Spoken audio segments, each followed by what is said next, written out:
L'histoire des Juifs du sud de la Méditerranée, un feuilleton proposé et présenté par Gérard Inger.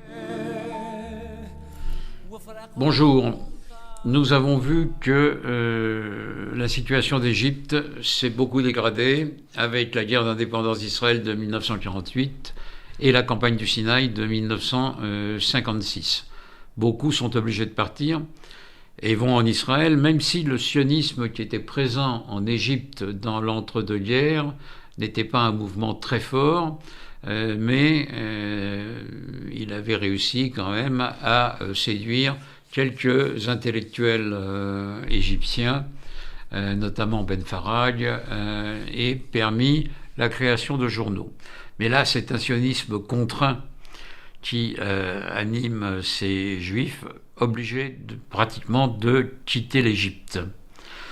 En 1967, c'est, comme vous le savez, la guerre des 6 jours, conduite par Nasser, qui oblige les troupes de l'ONU à quitter la frontière israélo-égyptienne, qui bloque le détroit de Tiran et qui amène Israël à mener une guerre préventive qui se traduit par une grande victoire militaire, alors que l'Égypte était persuadée qu'elle ne ferait qu'une bouchée d'Israël et que le pays était soumis à une intense propagande non seulement anti-israélienne mais véritablement antisémite.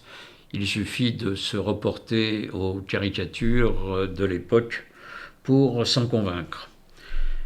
La défaite égyptienne va conduire le pays à mener une politique donc de refus pur et simple des Juifs.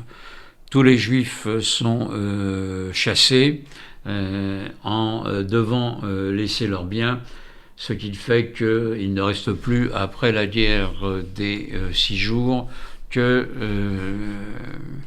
quelques centaines de Juifs qui ne réussissent pas à partir ou qui ne veulent pas partir, mais ils ne jouent plus aucun rôle dans la vie du pays. L'économie est socialisée et donc les Juifs n'ont plus qu'à faire leurs valises. À partir de 1969-70, il n'y a pratiquement plus donc de Juifs en Égypte. Les bâtiments, comme les synagogues, sont souvent détruits et ceux qui restent ne sont pas entretenus. La situation ne s'améliore pas vraiment dans les années 70. C'est la guerre du Kippour en 73, menée par Sadat.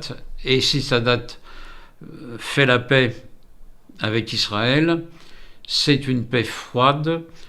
Les Israéliens peuvent se rendre en Égypte après la conclusion du traité de paix. Une ambassade est ouverte. Des touristes arrivent, mais le pays reste profondément non seulement anti-israélien, mais marqué par l'antisémitisme.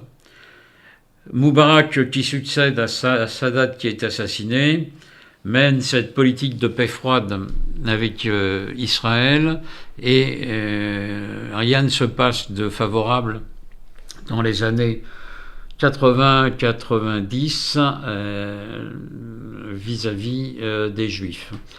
À partir des années 2000, la situation change un peu dans la mesure où des touristes juifs se rendent dans le Sinaï, touristes israéliens, à Taba ou à Sharm el-Sheikh, mais c'est un tourisme très limité et on commence simplement à essayer de sauver un peu le patrimoine juif dans les années 2010 avec la grande synagogue d'Alexandrie, mais comme il n'y a pas de fidèles, on la transforme en centre culturel et muséal, et pareil pour une des grandes synagogues du Caire.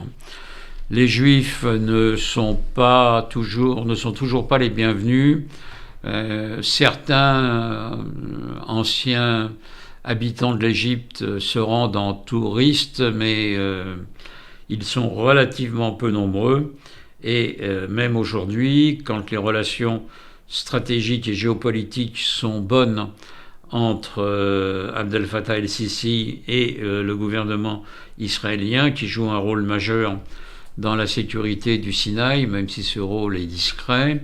La vie juive ne reprend pas vraiment en Égypte, et on peut considérer qu'à part des touristes, il n'y a pas grand-chose à faire et à attendre pour la communauté juive, l'ex-communauté juive en Égypte, qui a été si brillante et si active pendant de longs siècles.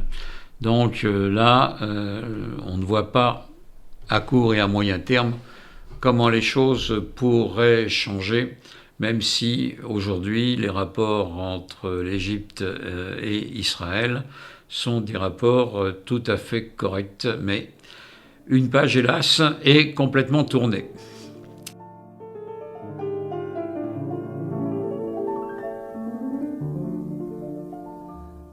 C'était l'histoire des Juifs du sud de la Méditerranée, un feuilleton proposé et présenté par Gérard Inger. وفرقهم طالع على